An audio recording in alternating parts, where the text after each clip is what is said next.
जय हिंद, जय भारत।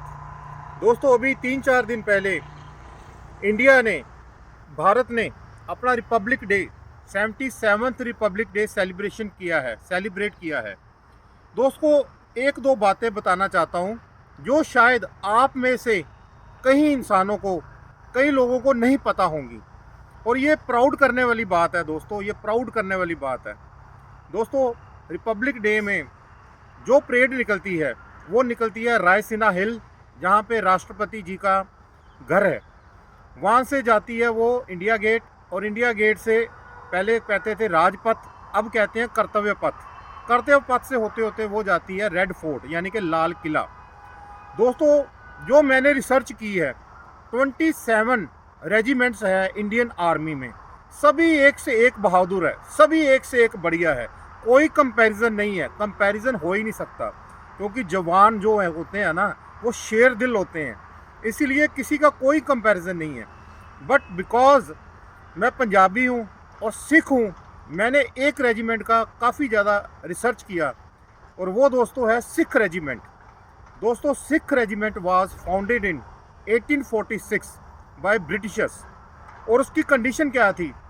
जितने भी उस रेजिमेंट में होंगे सब सिख होंगे, सब टर्बन डालेंगे, पग पग बांधेंगे और दाढ़ी रखेंगे। सिख रेजिमेंट इस तरह से होंद में आई थी। दोस्तों, 1950 में पहली बार जब रिपब्लिक डे परेड हुई, उससे पहले कभी परेड नहीं होती थी, क्योंकि कॉन्स्टिट्यूशन तभी बना था। 1950 से जब परेड शुरू हुई तो सभी रेजिमेंट सल्यूट करती थी to the seat of the India's first man और फर्स्ट लेडी, यानी कि राष्ट्रपति मेल या राष्ट्रपति फीमेल, उनको वो सल्यूट करते थे। दोस्तों, 1979 में एक brigadier Inderjit Singh Gakhal, I repeat, brigadier Inderjit Singh Gakhal 24 जनवरी 1979 को रिहर्सल कर रहे थे अपनी पलटन के साथ। और जब वो गुरुद्वारा शीशगंज साहब से आगे निकले, सामने से निकले सॉरी, तो उन्होंने अपनी पलटन को कहा कि आप सल्यूट करो, अपने कंटिंजेंट को कहा सल्यूट करो। उन्होंने सल्यूट किया। दोस्तों, 1979 से लेके आज 2006 है, और ये रिचुअल बन गया है कि जो सिख रेजिमेंट है, जो सिख कंटिंजेंट है, वो पहले राष्ट्रपति को सल्यूट करता है, उसके बाद शीशगंज साहब से जब निकलते हैं तो गुरुद्वारा शीशगंज साहब धन श्री गुरु तेग बहादुर साहब जी को भी अपना सल्यूट करता है, और उन पर फूलों की बरखा की जाती है। दोस्तों, this is the only regiment in the Indian army जो 2 बार सल्यूट करती है। दोस्तों, एक हुए हैं त्रिलोचन सिंह। त्रिलोचन सिंह राज्यसभा के मेंबर रहे हैं, और इस टाइम उनकी एज 92 ईयर्स हैं।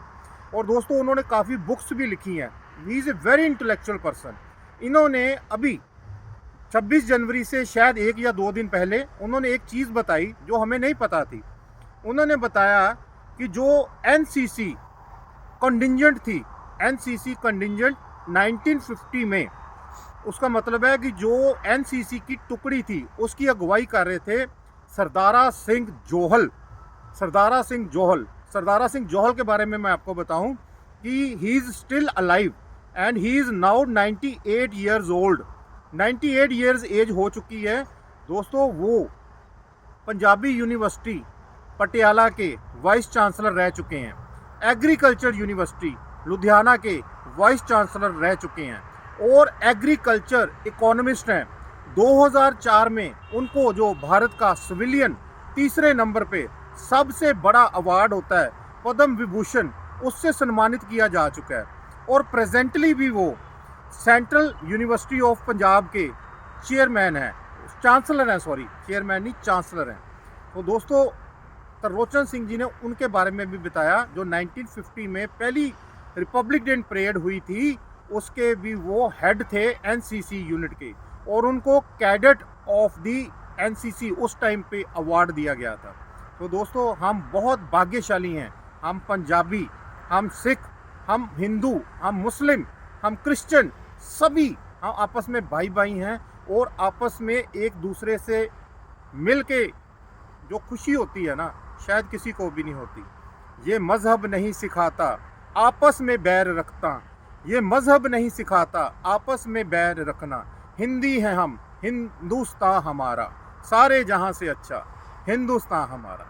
थैंक्स अ लॉट दोस्तों for watching my video. Please share to more people, उनको भी अवेयरनेस मिले। मेरा पर्पस सिर्फ यही था। Thanks a lot.